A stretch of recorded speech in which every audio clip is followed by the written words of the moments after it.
All right, we are on the record. A few matters to take care of regarding the defense case. Mr. Nelson? Yes, Your Honor. At this time, the defense intends to arrest. A colloquy relevant to the Fifth Amendment privilege. Yes. Just be able to do this. So, Mr. Chauvin, if you could use this more wireless mic.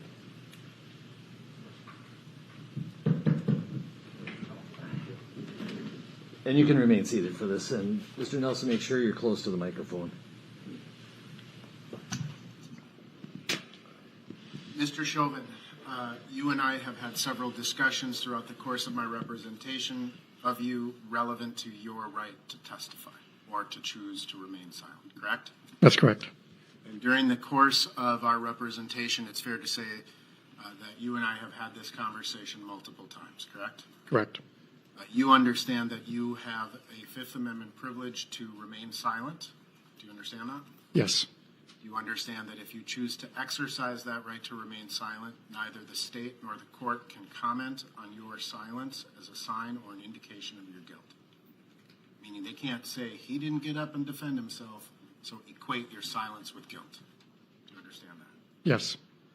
All right. Now, you also understand that you can waive that right and testify. Do you understand that? Yes, I do. You understand that if you chose not to testify, or if you did in fact testify, you would be subject to cross-examination by the state of Minnesota. Yes. You understand that if you were cross-examined by the state, we could not attempt to limit the scope of your testimony. The state would be given broad latitude to ask you questions. Do you understand that? Yes. We've had this conversation repeatedly, correct? Correct. I have repeatedly advised you that this is your decision and your decision alone, right? Correct. I have advised you, and we have gone back and forth on the matter, would be kind of an understatement, right? Yes, it is. But after a lengthy meeting last night, we had some further discussion, agreed? Correct. And have you made a decision today whether you intend to testify or whether you intend to invoke your Fifth Amendment privilege? I will invoke my Fifth Amendment privilege today. All right. Mr. Chauvin, I'm going to address you directly because the decision whether or not to testify, take this off, is entirely yours. In other words, it's a personal right. Mr. Nelson makes a lot of the decisions in trial, but one he cannot make for you is whether or not you testify. And he can give you advice, and you can take that advice or reject that advice. But the decision ultimately has to be yours and not his. Is this your decision not to testify? It is, Your Honor. All right. Do you have any questions about your right to remain silent or to testify on your own behalf? Not at this time, I don't. All right. Has anyone promised anything or threatened you in any way to keep you from testifying? No promises or threats, Your Honor. Do you feel that your decision not to testify is a voluntary one on your behalf? Yes, it is. Now, in addition to that, I'm convinced then that this is your personal decision and that you are aware of your rights. But there is a jury instruction that may be read to the jury. This, again, is the one that you get to weigh in on. It's not for your lawyer to make the decision. Again, he can give you advice, and I don't want to know what the advice is, but you can accept the advice or reject the advice as to whether or not to give this instruction. If you would like, I can read this instruction to the jury. It's titled, Defendant's Right Not to Testify. The state must convince you by evidence beyond a reasonable doubt that the defendant is guilty of the crime charged. The defendant has no obligation to prove innocence. The defendant has the right not to testify. This right is guaranteed by the federal and state constitutions. You should not draw any inference from the fact that the defendant has not testified in this case. Do you understand that instruction? Yes, Your Honor. Would you like that read to the jury? Yes, Your Honor. Have you had enough time to talk to Mr. Nelson about whether that's a good idea or not? I have, Your Honor. All right. And so I will read that to the jury on your request. Thank you. All right. Anything else regarding the defense case before we proceed to talk about rebuttal? All right. We'll have you rest in front of the jury then. And we could actually take the microphone back. Ms. Voss, thank you. Thank you. We'll have you rest in front of the jury, Mr. Nelson. With regard to the state's rebuttal, it's my understanding that the state is going to call a rebuttal witness. Is that correct? It is, Your Honor. Okay. Whoever's going to speak to this, if we can kind of outline the topics, and if you wanted to address formally the decision regarding this newly discovered evidence. You may have a moment, Your Honor. Sure.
Mr. Blackwell?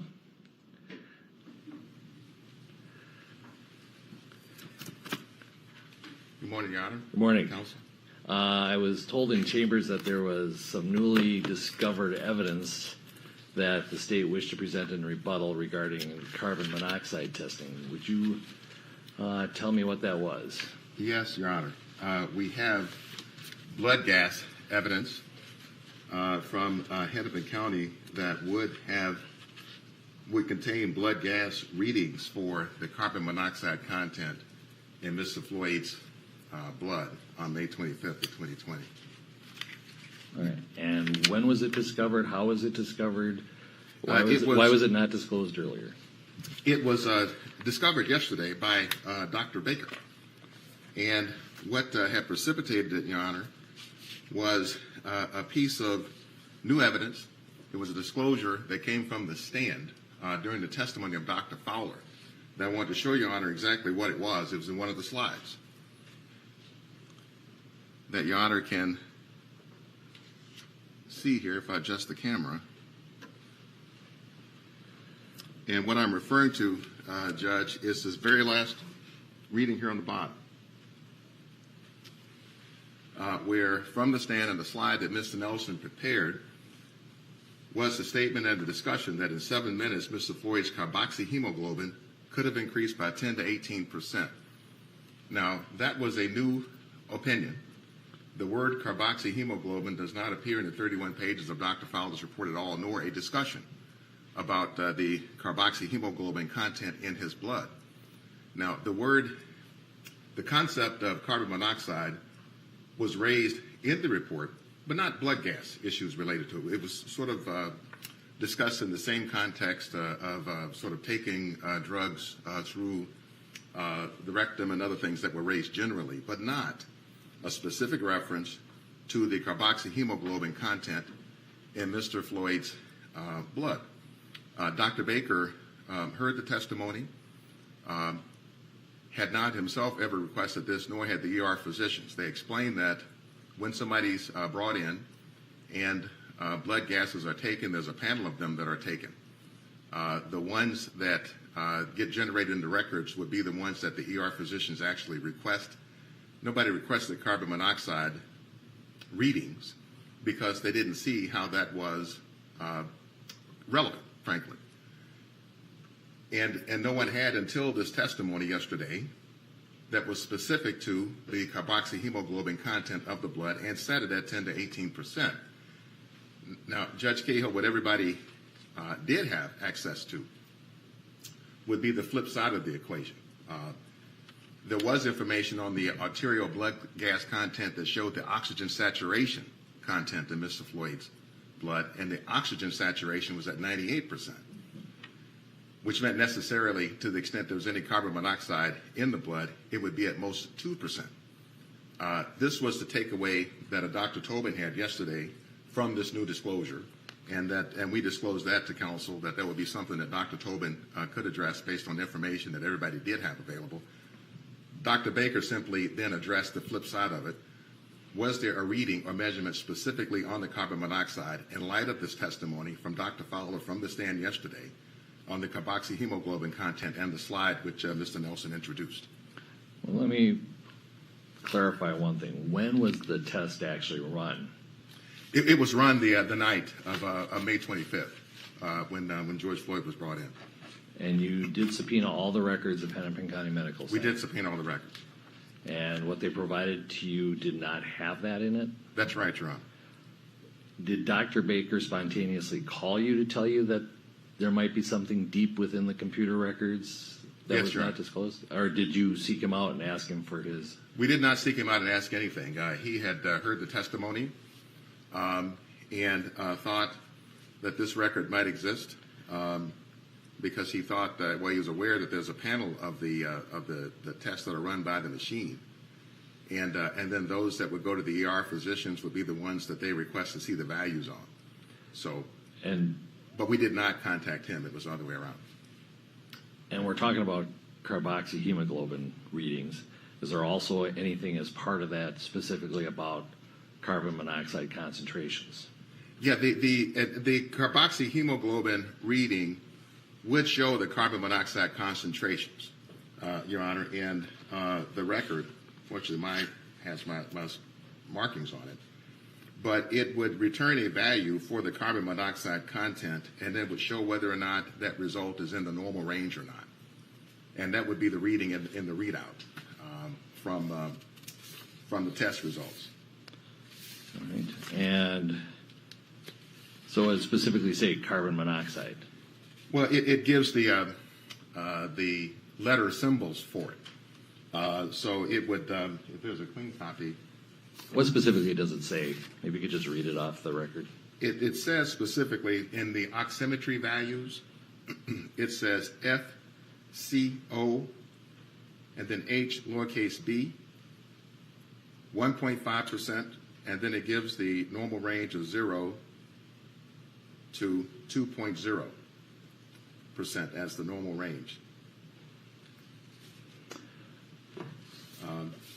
It indicates on the record also a name for Mr. Floyd. For this record, it would be last name Bronze and first name Tennessee, because at the time the tests were run, they didn't know that it was George Floyd. I note on Dr. Fowler's report that was disclosed to the state in February that on page 15 at the top it says, if there is a defect in the vehicle, this gas will be present, or if a person is close to the exhaust. For completeness, Mr. Floyd's blood CO level should be tested. So the state received that part of Dr. Fowler's report back in February. Is that correct? That's correct, Your Honor. All right. Anything else, Mr. Blackwell, before I turn to Mr. Nelson? Your Honor, no, nothing further. All right, thank you. Mr. Nelson.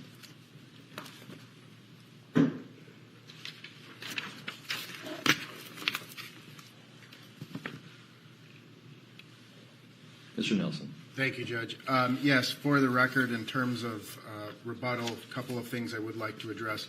First is this new information that was just received. I would, for the record, indicate that I received these test results at 7:53 this morning.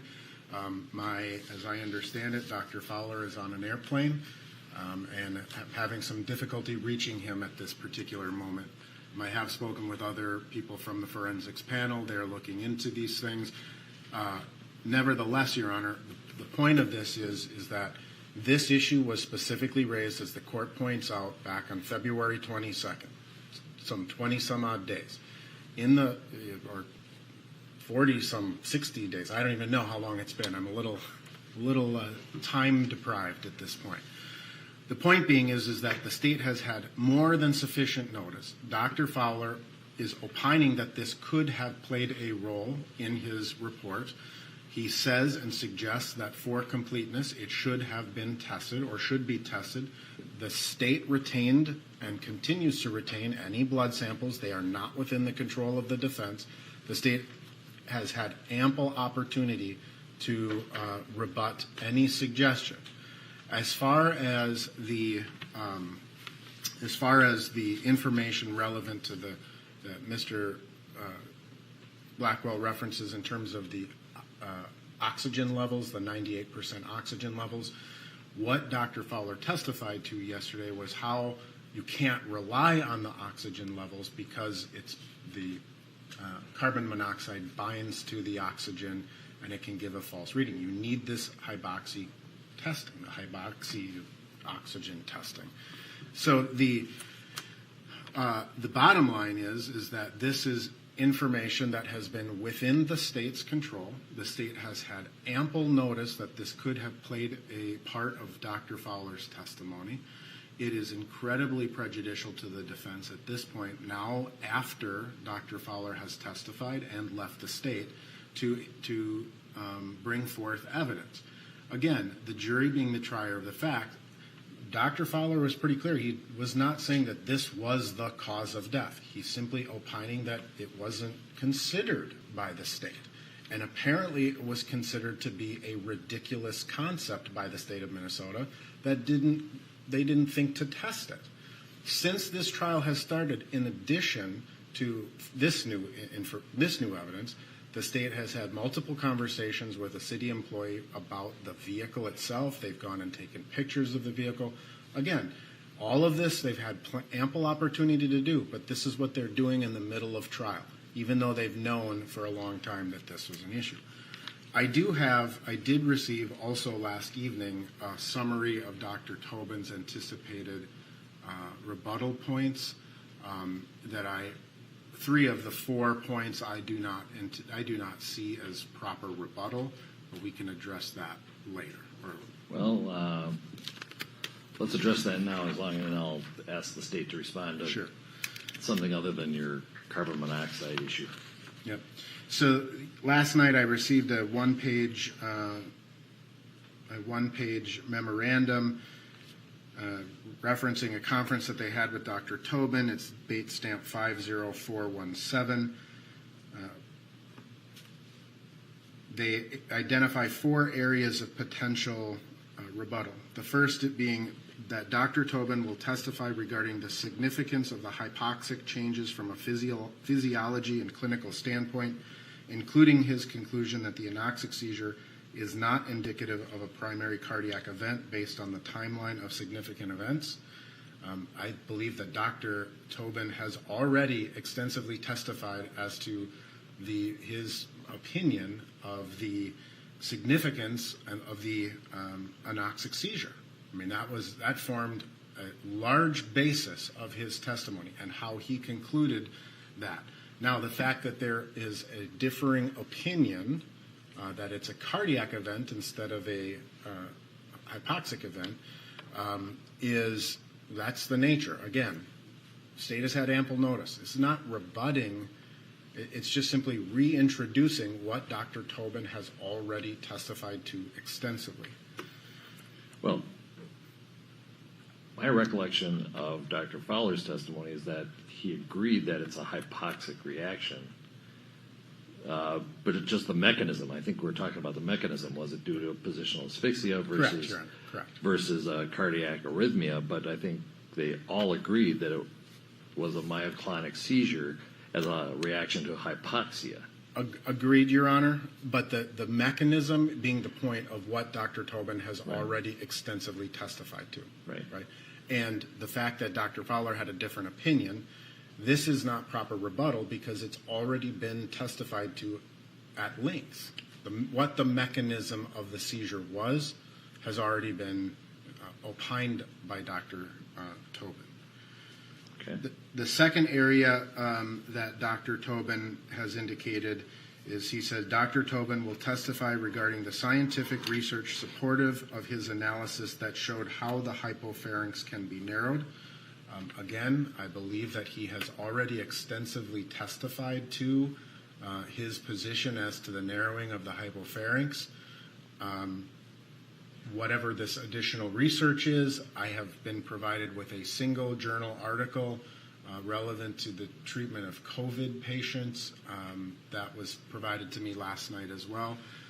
If it's limited to that single article, I guess that could be construed to be additional evidence. But again, Dr. Tobin extensively testified as to his view of the narrowing of the hypopharynx.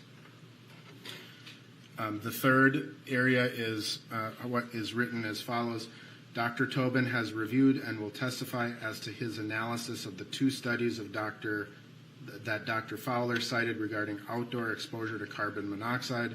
Dr. Fowler testified that Mr. Floyd could have had a level of 10 to 18% carboxy hemoglobin as reflected in the slides disclosed on 413, and that in his opinion this level could have contributed to Mr. Floyd's cardiac-induced death. Dr. Tobin will rebut this analysis and provide his opinion that based on lab tests done at the emergency department, Dr. Fowler's analysis does not hold. So this email being sent at 4:53 p.m. last night, or approximately 5 o'clock last night, suggests that Dr. Tobin may have seen these test results, or the test results done at the emergency. There's no indication, is it these new test results or is it some other test result? Nevertheless, it's our position that these new test results should not go in front of the jury, first and foremost. And second, if they were, I would be moving for a mistrial based on this, because again, the state has had ample notice. Finally, Your Honor, the fourth paragraph reads, in his report regarding the size of Mr. Floyd's heart, Dr. Fowler cited two studies, the Molina and DeMaio study and the Northwestern study from 2021. However, Dr. Fowler did not cite the Mayo study that he referenced in direct examination, and he did not offer the opinion that Mr. Floyd had an enlarged heart. Dr. Tobin will clarify the facts underlying these studies and their application to Mr. Floyd. Again, this is the very nature of our system, right? There's an opinion and there's a counter opinion that we both, Dr. Tobin has already cited this study. He has talked about this study. He acknowledged the existence of the other studies. So this is not proper rebuttal because it's already been testified to. They're trying to recreate and get Dr. Tobin in front of the jury again to talk about things he's already talked about. The CO2, fair enough, right, to some limited extent based upon, Dr. Fowler's testimony. All right. Mr. Blackwell, let's talk about those other, aside from the lab tests, those 4 points that the state is seeking to present rebuttal.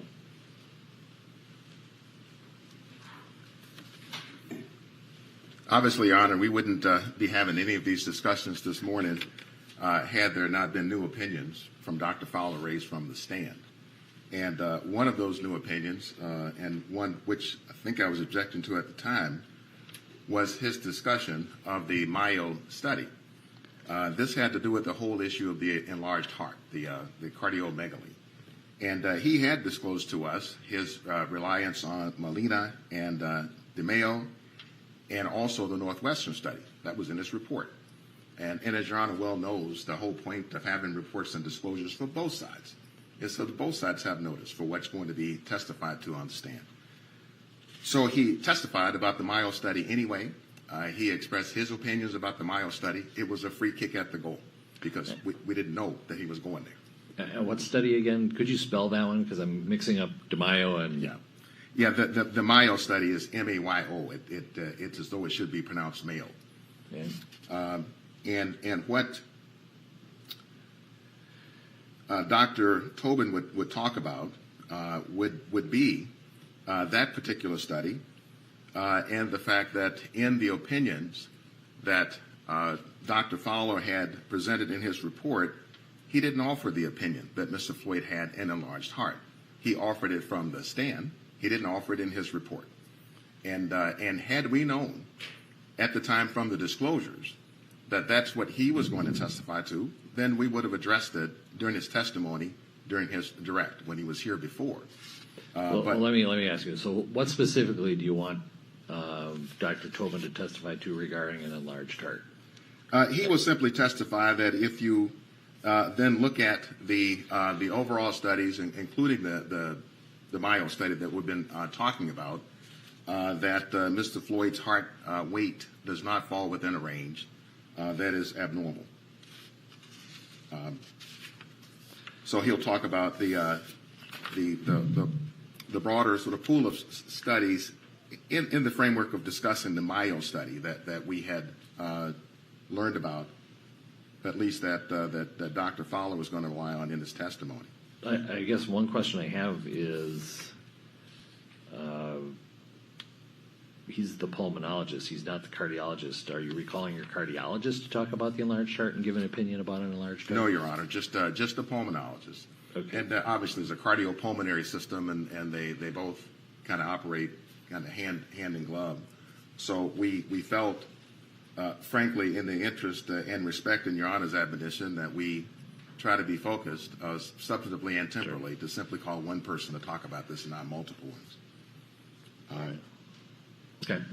What about the other?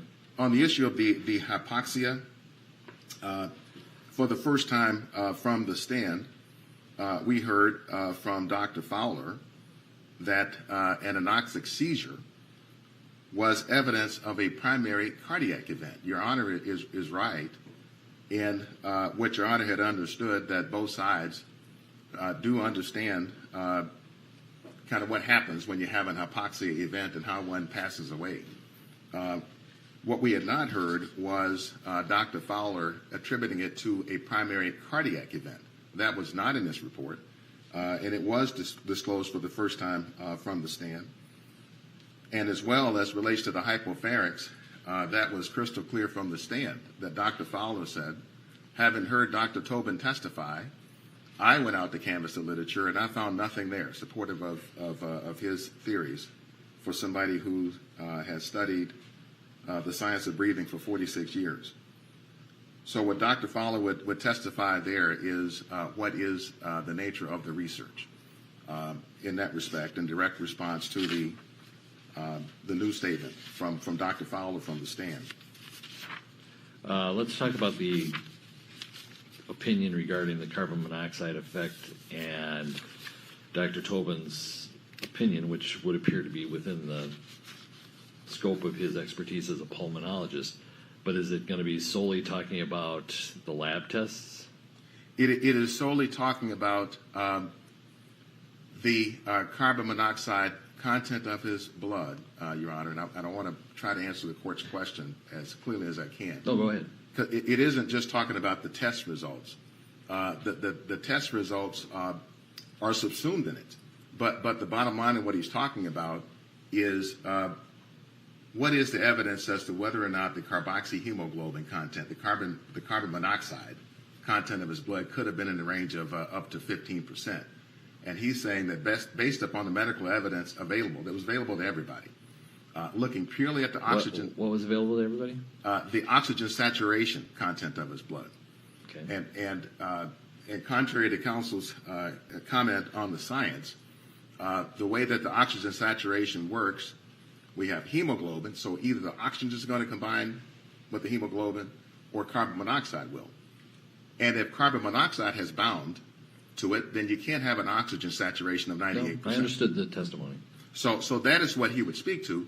The test results are merely corroborative of that, because the test results show a specific testing for carbon monoxide itself, and it isn't simply derived from looking at the oxygen saturation content, which is at 98%, and therefore the most carbon monoxide could have been is 2%. So it is addressing the same issue from the two different perspectives, oxygen saturation versus actual testing in the test results of the carbon monoxide itself. Well, I agree with you that if the tests had been disclosed earlier before Dr. Fowler testified, there'd be no problem with putting that in his rebuttal. Probably there would have been no need because Dr. Fowler would have been advised of the results and testified accordingly. So there would have been no need for rebuttal. So, but other than that, so are those the four topics, though? Did counsel set those out pretty clearly? Yes, Your Honor. All right, thank you. All right. First of all, in dealing with these lab test results, I find that Dr. Fowler's report gave sufficient notice to the state that the carbon monoxide that potentially was in George Floyd's blood could have affected cause of death. I read page 15 of his report, which I don't have at my fingertips at this point, that basically they said Dr. Fowler came right out and said it should be tested. That gave the state notice with sufficient time in February to either test the samples that are still there or to dig a little deeper. It's just by serendipity that Dr. Baker calls the state and says, oh, by the way, it does exist. It should be in there. It seems to me very odd. I'm not claiming any bad faith on the state's part, but it seems odd that Hennepin County Medical Center, when they're asked to turn over all their records, that they don't include records that maybe are just buried a little deeper. I think their response to the subpoena was probably insufficient in and of itself. And they should check their standard operating procedures so that in the event this happens again, that they will supply all the information they have. But in any case, the defense gave notice that this was going to be an issue and specifically talked about testing the sample. The state had sufficient time to investigate and disclose to, even if it's just because Dr. Baker called the state and said, we can actually find this, at 8 o'clock this morning, when the state is, or the defense expert is done testifying, has left the state, it's untimely to give the notice, and it prejudiced the defense by the late disclosure, even if it's not due to bad faith. But the late disclosure has prejudiced the defense. It's not going to be allowed. So Dr. Tobin will not be allowed to testify as to those lab results. If there's anything he wished to add about carbon monoxide as far as environmental factors, but if he even hints that there are test results that the jury has not heard about, it's going to be a mistrial. Pure and simple. This late disclosure is not the way we should be operating here. In that case, Dr. Tobin may testify as to carbon monoxide if he sticks to the environmental factors. And as a pulmonologist, looking at the videos, for example, and seeing Mr. Floyd's location and not knowing whether the vehicle is even on or not, which the state brought out in cross-examination. All those factors he can talk about environmentally and what the likelihood is that it would affect his carbon monoxide concentration in Mr. Floyd's blood, that's fine. But nothing about these lab test results that were just disclosed 8 a.m. this morning after the defense expert is done. With regard to the DeMaio, I will allow I have a little concern that we're having a pulmonologist opine whether it's an enlarged heart or not. But given his background, which, as I think Mr. Blackwell appropriately stated, is a cardiopulmonary system, it is a system, and I think he has some expertise in the function of the heart and its relation to the lungs. And so I think it is appropriate that he be allowed to opine whether or not the heart was enlarged or not, based on those studies, and specifically responding to those studies. As far as the scientific research, the defense did bring up as a new issue whether or not narrowing of the hypopharynx is supported in literature, and Dr. Fowler said he did a check and he didn't find anything.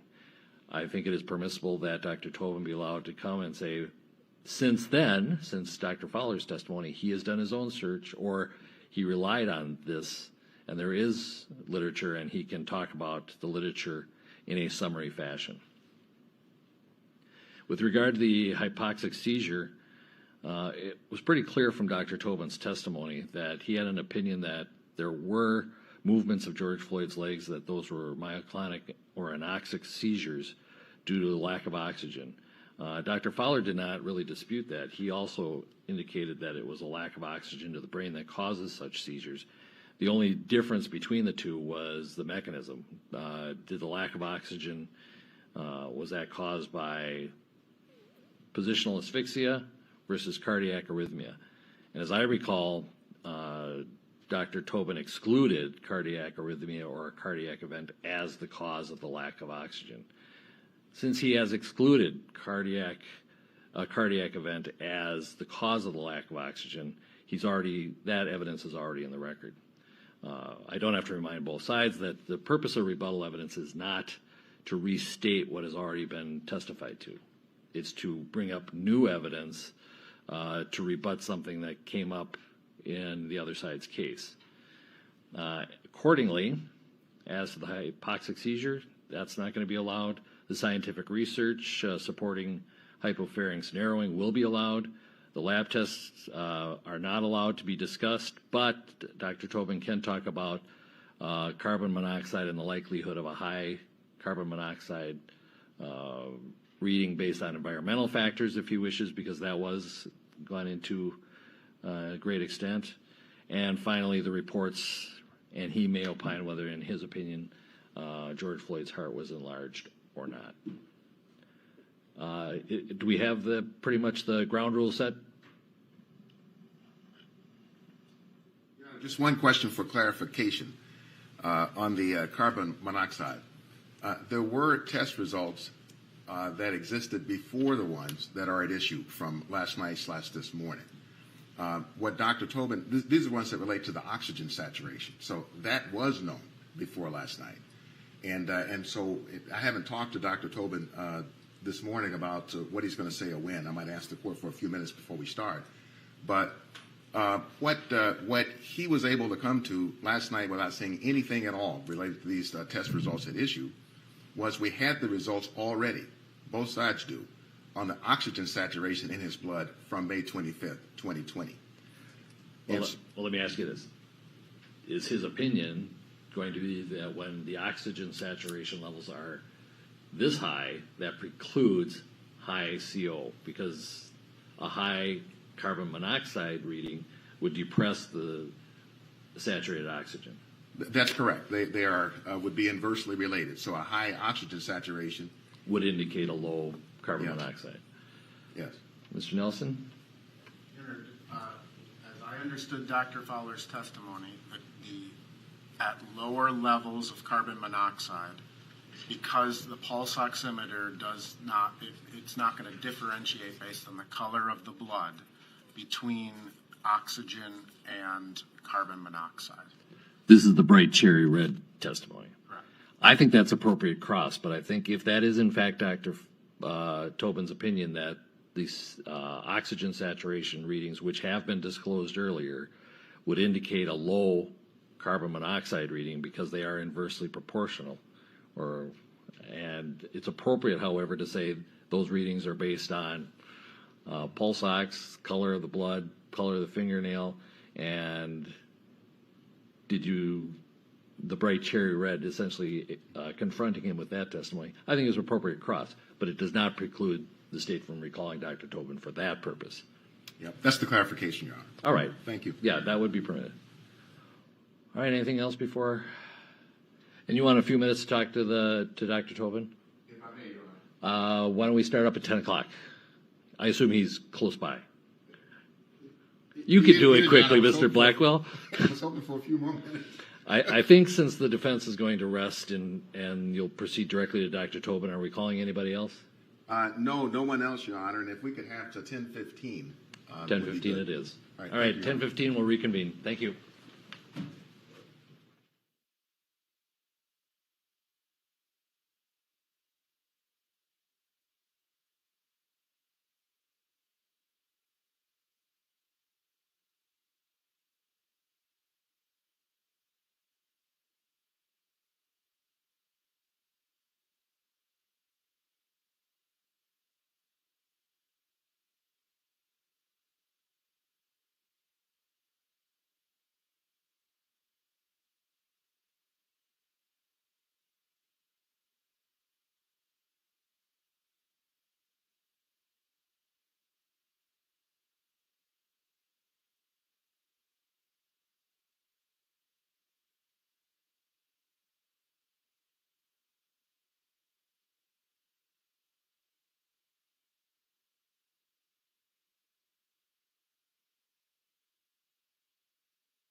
Good morning, everyone. Sorry for the delay. Mr. Nelson. Your Honor, at this time, the defense rests. Thank you. Mr. Blackwell, does the state have rebuttal? Yes, Your Honor. You may proceed.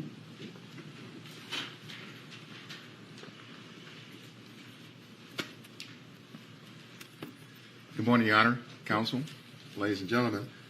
The state will recall to the stand Dr. Martin Tobin.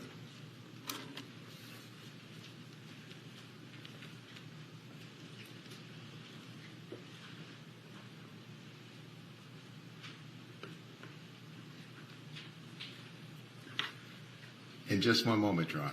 Not a problem.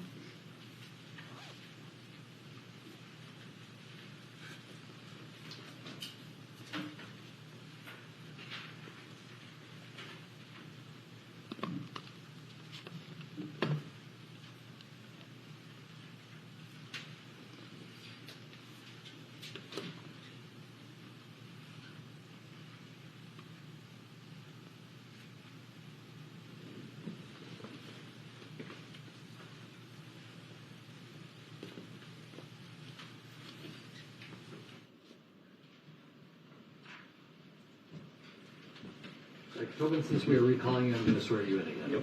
Raise your right hand. Do you swear or affirm under penalty of perjury that the testimony you're about to give will be the truth and nothing but the truth? I do. You have a seat again.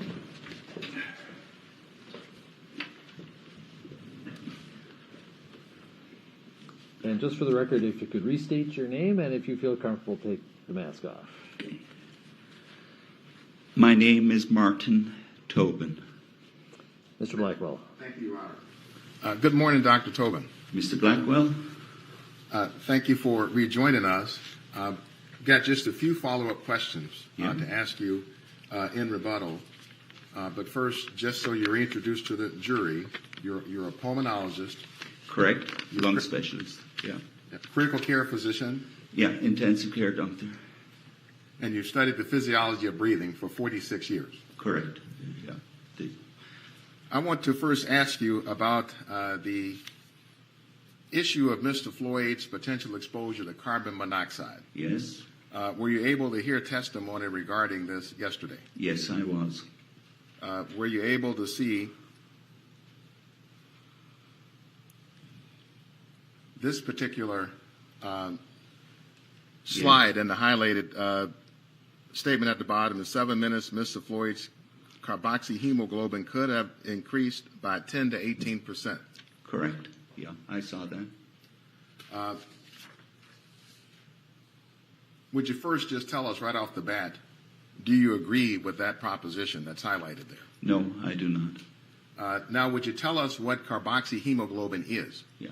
Carboxy hemoglobin is when the carbon monoxide combines with the protein in a blood that's called the hemoglobin. And so it's the combination of the carbon monoxide and that protein in the blood. And why is carboxy hemoglobin, again, important? It's important because when the carbon monoxide binds to the hemoglobin, it displaces the oxygen off the hemoglobin. So you need the oxygen on the hemoglobin. You don't want the carboxy, and it takes it over. Then do you have an opinion to a reasonable degree of medical certainty as to whether this statement that Mr. Floyd's carboxy hemoglobin could have increased by 10 to 18% is reliable? No, I believe it is not reliable. Would you tell the ladies and gentlemen why that statement is not reliable? I base it on the arterial blood gas that was obtained when Mr. Floyd was in Hennepin County. Please, sidebar.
I think the objection should be sustained, but just rephrase the question. Thank you, Your Honor. Dr. Tobin, as you prepare to tell us why these results, in your opinion, are not reliable, could you please help the jury to understand something about oxygen saturation testing in the blood? Right. So if you have, like was done in Mr. Floyd when he went to Henneman County, he had an arterial blood gas obtained. So that's sticking a needle into the artery at the wrist, and you take out the blood. And then on the blood gas measurements, you measure a number of different items on that, like the pressure of oxygen in the blood, the pressure of carbon dioxide, the amount of acid in the blood called the pH, and you get all these different measurements, and you also get the oxygen saturation, and that is how much of the hemoglobin, the protein in the blood that carries the oxygen, how much of that hemoglobin is saturated with oxygen. And we know in Mr. Floyd that it was 98% saturated. So 98% saturated with oxygen? With oxygen when they measured it in Henneman County. And that was 9/16, the time frame. So if we know that there's an oxygen saturation of 98%, does that tell us anything whatsoever? Yes, about what? I'm sorry, I interrupted. I apologize. Does that tell us anything whatsoever about what the carbon monoxide content could have been at a maximum? Yes, it does. It tells us that if the hemoglobin is saturated at 98%, it tells you all there was for everything else is 2%. And so the maximum amount of carbon monoxide would be 2%. It tells you the maximum amount of carboxy hemoglobin. That was what was mentioned yesterday. The maximum amount is 2%. It doesn't even tell you that it is 2%. It could be something else. But 2% of carboxy hemoglobin is within the normal range. You and I have levels of carboxy hemoglobin of somewhere between 0 and 3. And so in other words, as to the statement that his carboxy hemoglobin could have increased by 10 to 18%, in your view, that's not possible. It's simply wrong. And it was at most 2%. At most 2%. Normal. Which is normal. New subject to discuss with you. You might recall, if you were listening to the testimony, my discussing with Dr. Fowler the hypopharynx. Yes, I remember. And you might recall I spent some time asking him about what research he had done on the potential for pressure on the back to narrow the hypopharynx. Yeah, I recall that. Do you recall him saying he had canvassed the literature and he could not find anything? I'm sorry?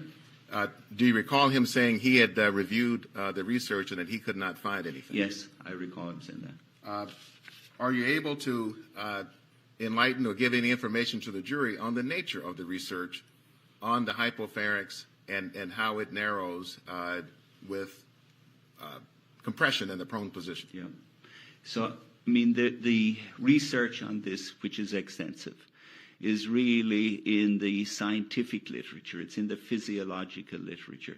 And then that is applied over to clinical medicine. So the type of studies that are done are not really done in terms of ordinary clinical research. It's much more physiological, much more scientific of how the body works. And there's about probably at least a dozen, maybe 20 studies that show the relationship between how that if you lower the size of the lungs, you must get a decrease in the size of the hypopharynx. All of the studies show that. And then are there studies then that look at whether the pressure on the neck narrows the hypopharynx?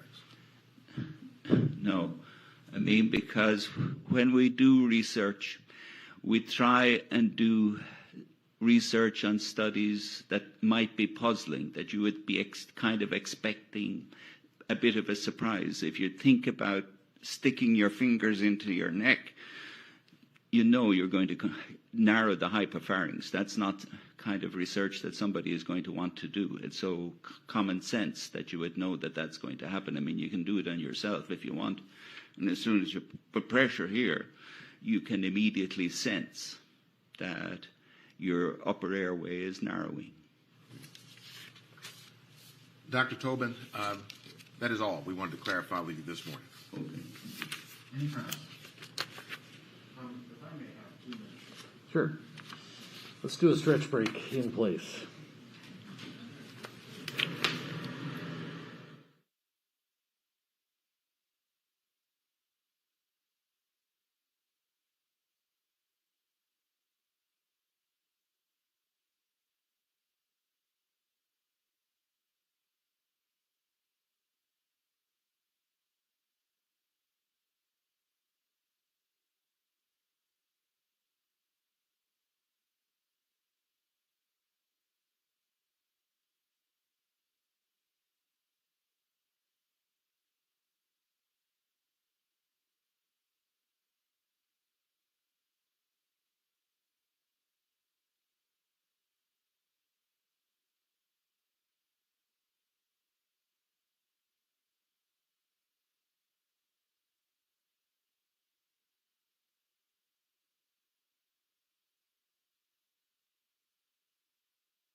There's the jury. We're going to actually have a recess now until 1:45, so we'll reconvene at that time.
Still under oath, Dr. Tobin. Okay.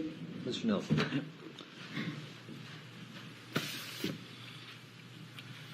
Just have a few follow-up questions for you, Dr. Tobin. Thank you. In terms of the carbon monoxide testing that you referenced, you would agree with me that the most common technology available in hospital laboratories for analyzing the blood is the multiple wavelength spectrophotometer, also known as the co-oximeter, correct? Right. Yeah. Now, in terms of your testimony relevant to the research, you referenced that there were 12 to 20 studies, and correct me if I'm wrong, Yep.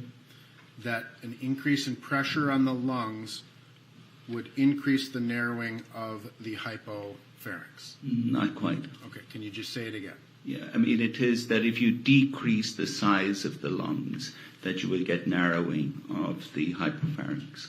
And that research would be in physiological journals? It would be in physiological journals. There's some journals that will be a blend of physiology plus clinical. It will be, but it's primarily going to be in physiological-oriented journals. And those physiological-oriented journals would be included within the general search for medical literature? I mean, if you go into PubMed, it would be included in PubMed, yes. And you have not produced any of those 12 to 20 articles for the state or I to review? I mean, I listed several articles in my report of January the 27th. There's several articles in that. I can tell you them if you want to. Specifically that stand for that proposition? Regarding the relationship between lung volume and the hypopharynx. Okay. I have no further questions. Further. No, Your Honor. All right. Thank you, Doctor. You may step down and you are excused. Thank you very much.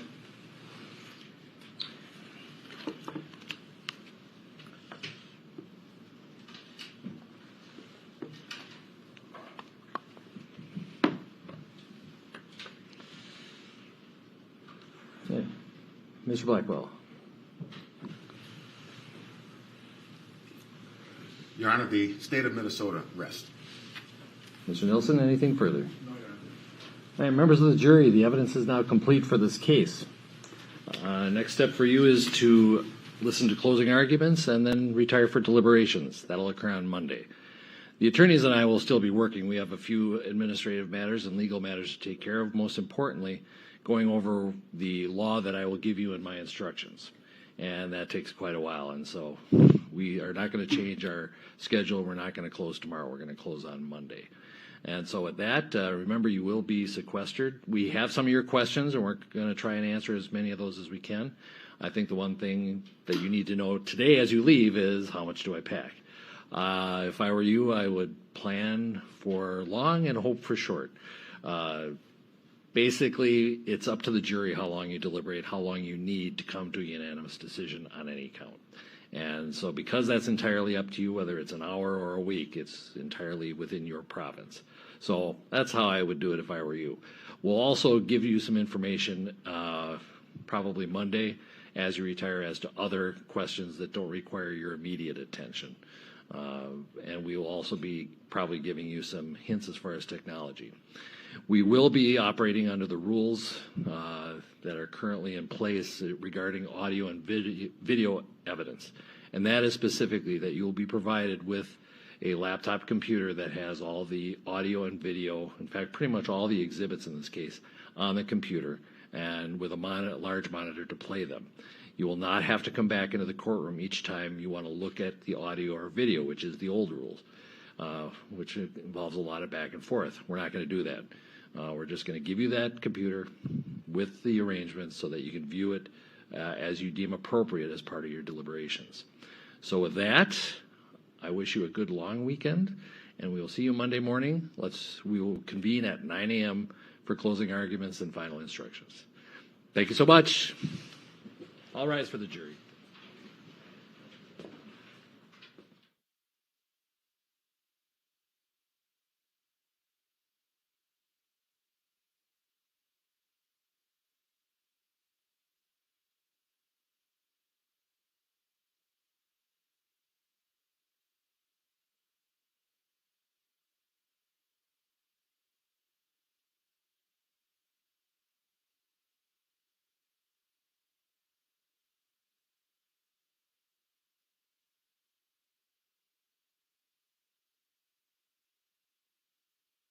All right, we are still on the record outside the hearing of the jury.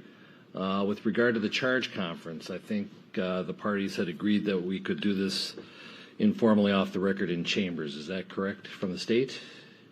Yes, it is, Mr. Nelson.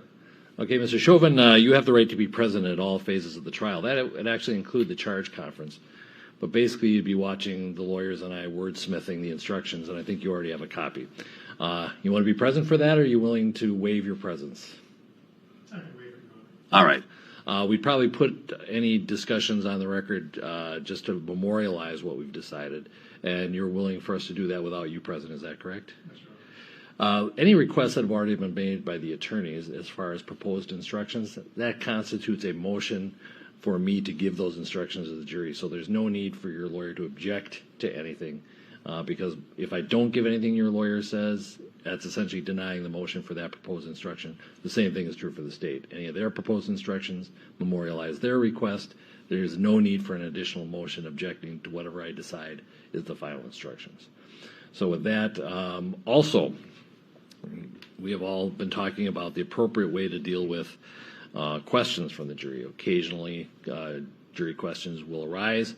I think our preference is that we not move the jury around if we can avoid it, and also that we not have people coming and going from the government center, since you will not be required to stay here at the government center while the deliberation is occurring. Accordingly, our plan is that we do any questions by Zoom. If you recall earlier when I brought back several of the jurors who had been selected to talk about the possible effect that Minneapolis city settlement had, that's how we would do jury questions. In other words, they would be able to see us, we would be able to see them. And when I say we, I mean the parties, yourself.